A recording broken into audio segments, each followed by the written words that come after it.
Salle de mariage de la mairie de Séguéla. Les différentes composantes de la population, les autorités administratives et municipales y sont pour la troisième session ordinaire du conseil municipal de la commune au titre de l'année 2023. Session au cours de laquelle plusieurs points étaient à l'ordre du jour. Occasion pour Bamba Maferima de dresser le bilan des actions menées. On a eu des informations sur tout ce qui est lutte contre l'insalubrité. Ensuite, nous avons fait l'examen de l'état d'exécution de l'année 2023. Donc, ça s'est arrêté en novembre 2023. Il nous reste encore un mois pour peaufiner cela. Analyser tout ce qui est budget primitif. Pour l'année 2024, il est prévu un budget de 708 millions par rapport à l'année 2023 où nous étions à 644 millions. Le premier magistrat de la commune de Séguéla décline également sa vision pour l'année 2024. Les marchés se trouvent dans un état catastrophique. Il faut une mairie moderne. Il faut que, à l'image de la Côte d'Ivoire, il faut que Séguéla aussi soit dans cette logique de développement. Bamba Maferima a procédé aussi à la remise officielle de vivres aux populations. Du matériel de salubrité a été offert également à la municipalité par l'ANAGED dans le cadre de l'assainissement de la ville. Quelques heures auparavant, les populations se sont retrouvées au centre culturel Madegbe pour la restitution des travaux de réflexion des assises sur le développement de la commune qui constituent désormais une feuille de route pour le conseil municipal. Un tableau baptisé La Gloire par son auteur remis au préfet Kone Vakaba. C'est le cadeau de l'amicale des directeurs et chefs de service de Tiasalé pour le départ à la retraite de celui qui, pendant 4 années, aura administré le département de Tiasalé. Symbole de la reconnaissance de tous ses administrés et à laquelle se sont associées toutes les composantes de la population. Nous avons pu bénéficier d'une pacification par rapport à certains conflits dans le village de Boussoué et le village de Ndoussi. C'est vraiment un acquis avec le travail qu'a fait le préfet du département de Tiasalé, M. Vakaba Kone. C'est un grand travailleur de l'État qui part à l'essence des enfants. Mais comme Dieu sait combler les vides, étant déjà au repos, il pourra toujours apporter son émeline grise, nous soutenir. Il part sans être parti. Tout Tiasalé retient de son préfet un homme affable, simple, disponible et plein d'humanité. Ses collaborateurs montent en épingle sa grande capacité de travail, son leadership. À son crédit, la résolution de diverses crises et règlements de conflits fonciers qui ont permis le maintien de la paix sociale dans le département. C'est selon le préfet de la région de la Yébi-Tiassa, un héritage à préserver. Et cet héritage, justement, est légué à la secrétaire générale de préfecture, Gogo Gisèle Larissa Eouman, officiellement présenté aux populations en qualité de préfet intérimaire. Siandou Koulibaly rappelle que pour avoir travaillé aux côtés du préfet Kone Vakaba, qu'il a qualifié d'administrateur chevronné, le préfet intérimaire va s'inscrire dans la continuité et a besoin du soutien de toutes les populations. Notre mission ne saurait être une réussite si je ne bénéficie du précieux concours de l'ensemble des forces vives de notre département. J'engage chacun d'entre vous à partager idées et préoccupations pour qu'ensemble nous puissions accomplir de grandes choses. Dirigeons aujourd'hui le camp des seniors. C'est des personnes de ressources que nous avons dans le corps préfectoral et qui pourront à tout moment apporter leur appui aux plus jeunes en fonction de l'espérance acquise ça et là et des activités qu'ils devront mener. Les populations de Tiasalé ont beaucoup d'admiration pour celui qu'elles appelaient affectueusement le préfet normal. Il part tranquille, assuré d'avoir accompli sa mission. Heureux aussi que son ancienne collaboratrice, aujourd'hui préfet intérimaire et appelée préfet Lumé à Tiasalé, consolide et renforce les acquis de ce département riche de son cosmopolitisme.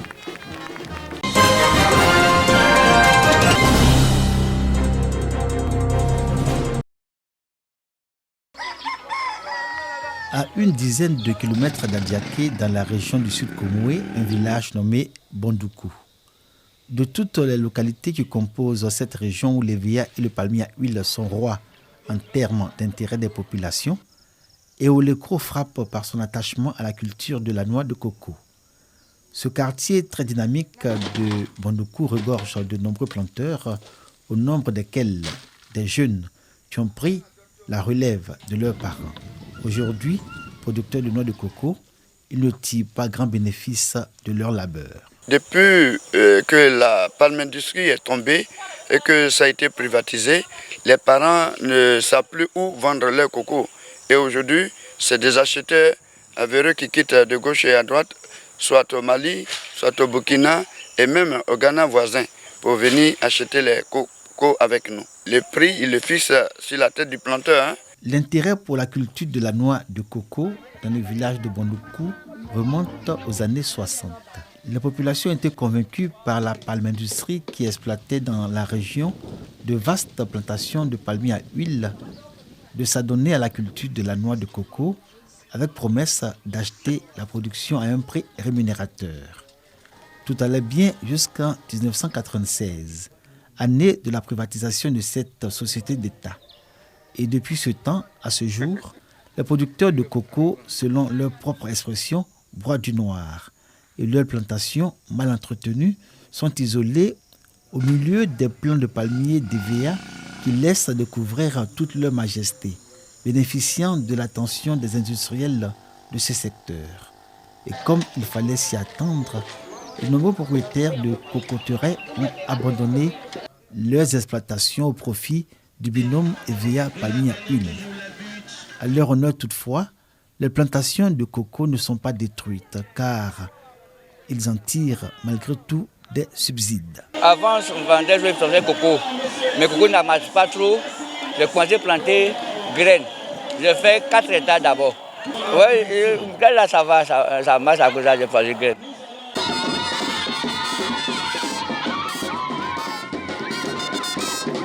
Face à une spéculation qu'ils ne veulent pas abandonner parce que faisant la particularité de leur village, les jeunes de Eolekro montrent leur unité et leur solidarité. Loin des champs, ils savent valoriser ce qui constitue des valeurs léguées par leurs aïeux, eux-mêmes producteurs de coco, et venus du Ghana dans les années 1900 pour s'établir aux encablures de la lagune Abi. Et plus tard, créer le village de Bondoukou. En ce début de nouvel an, l'atmosphère à Eolekro est à la fête. La fraternité, la cohésion sociale, la paix et le vivre ensemble sont célébrés. Dans ce village cosmopolite, les jeunes sont des acteurs participants au développement socio-économique de leur milieu de vie, mais également de leur département Adiaké, par les différentes activités qu'ils mènent au quotidien. Par un tournoi de football petit poteau, ils ont célébré ces valeurs sur le temps de l'espoir. Il y a au moins 5 ethnies dans ce village. Donc l'idée est venue de créer quelque chose pour pouvoir rassembler les différentes ethnies dans ce village. J'ai accepté de parrainer comme ça pour les enfants à cause de la paix et du vivre ensemble. Pour qu'ensemble, il y a ici des Burkinabés, des Maliens, des Togolais. Vu le succès de ce tournoi de football petit poteau et l'adhésion totale de toutes les composantes de la population, les organisateurs veulent en faire un festival culturel et gastronomique. À terme, les jeunes veulent que l'on retienne que Bondoukou reste dans le sud Koumoué, la seule localité où malgré tout, il existe encore des plantations de noix de coco.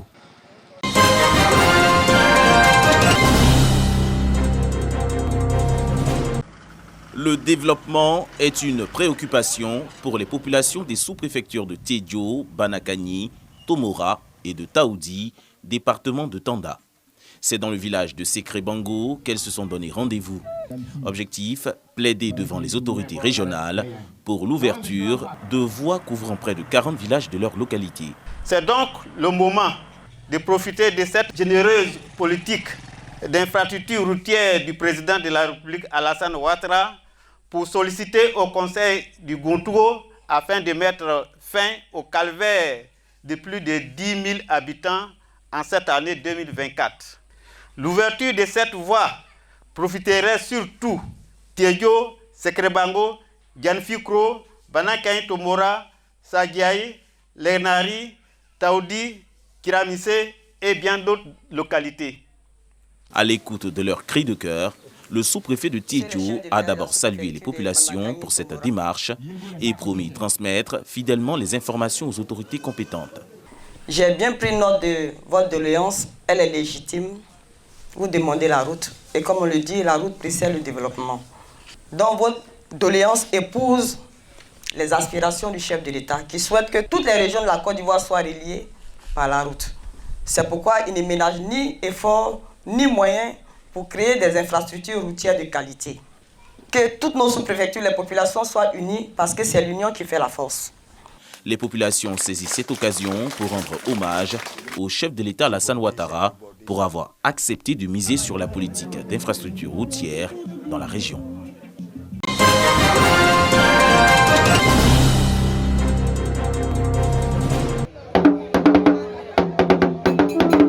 Nous sommes dans le village balnéaire de Jacquesville.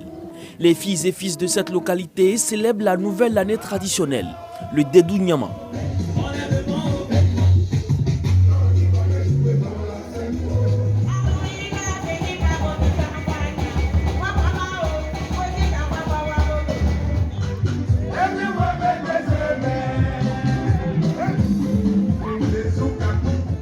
Pour cette 5e édition, la chancelière honoraire Henriette Dagri Diabaté est honorée par ses pairs. La grande salle de la maison de la chefferie porte désormais son nom. Selon son porte-parole, la chancelière honoraire se dit très heureuse de se voir honorée au milieu des siens. Je remercie la notabilité pour l'honneur qui m'est fait en baptisant cette salle de la chefferie de mon nom. Je souhaite que cette occasion de retrouvailles ne soit pas seulement festive, mais une occasion pour les fils de Jacquesville de se retrouver pour construire encore Jacquesville. 30 grandes familles composent le village de Jacquesville. Les filles et fils de cette localité entendent mutualiser leurs efforts pour le développement de cette cité.